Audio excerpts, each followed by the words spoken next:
Hello, ಇವತ್ತಿನ ವಿಡಿಯೋದಲ್ಲಿ ಗೋರಿಕಾಯಿ ಪಲ್ಯ ಹೇಗೆ ಮಾಡೋದು ಅಂತ ನೋಡೋಣ. ಯಾರಿಗೆಲ್ಲ ಗೋರಿಕಾಯಿ ಇಷ್ಟ ಡೆಫಿನೆಟಾಗಿ ಪಲ್ಯ ಟ್ರೈ ಮಾಡಿ, ಸೂಪರ್ ಟೇಸ್ಟಿಯಾಗಿರುತ್ತೆ.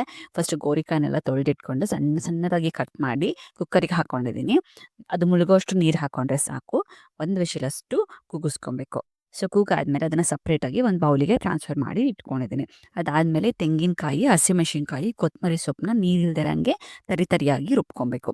ಅದಾದಮೇಲೆ ಒಂದು ಬಾಣಲಿಯಲ್ಲಿ ಒಗ್ಗರಣೆ ಹಾಕ್ಕೊತಾ ಇದ್ದೀನಿ. ಸಾಸಿವೆ, ಕರ್ಬೇವಿನ ಸೊಪ್ಪು ಮತ್ತು ಕಡಲೆಬೇಳೆ ಇಷ್ಟನ್ನ ಚೆನ್ನಾಗಿ ಒಗ್ಗರಣೆ ಹಾಕ್ಕೊಂಡಾದ್ಮೇಲೆ ಗೋರಿಕಾಯಿ ಏನು ನಾವು ಬೇಯಿಸಿಟ್ಕೊಂಡಿದ್ದೀವಲ್ಲ ಅದರೆಲ್ಲ ನೀರನ್ನ ತೆಗ್ದು ಬರೀ ಕಾಯಿಗಳನ್ನ ಹಾಕ್ಕೊಂಡು ಫ್ರೈ ಮಾಡ್ಕೊಬೇಕು. ನೀರು ಹಾಕ್ಕೊಳಕ್ಕೆ ಹೋಗ್ಬಾರ್ದು ಅದ್ರದ್ದು.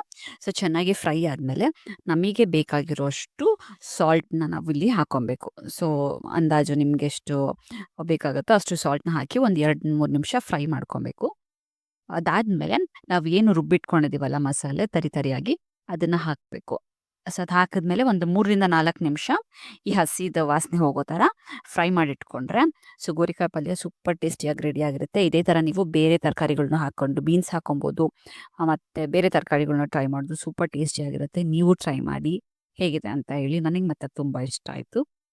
ನನ್ನ ಚಾನಲ್ನ ಸಬ್ಸ್ಕ್ರೈಬ್ ಮಾಡಿ.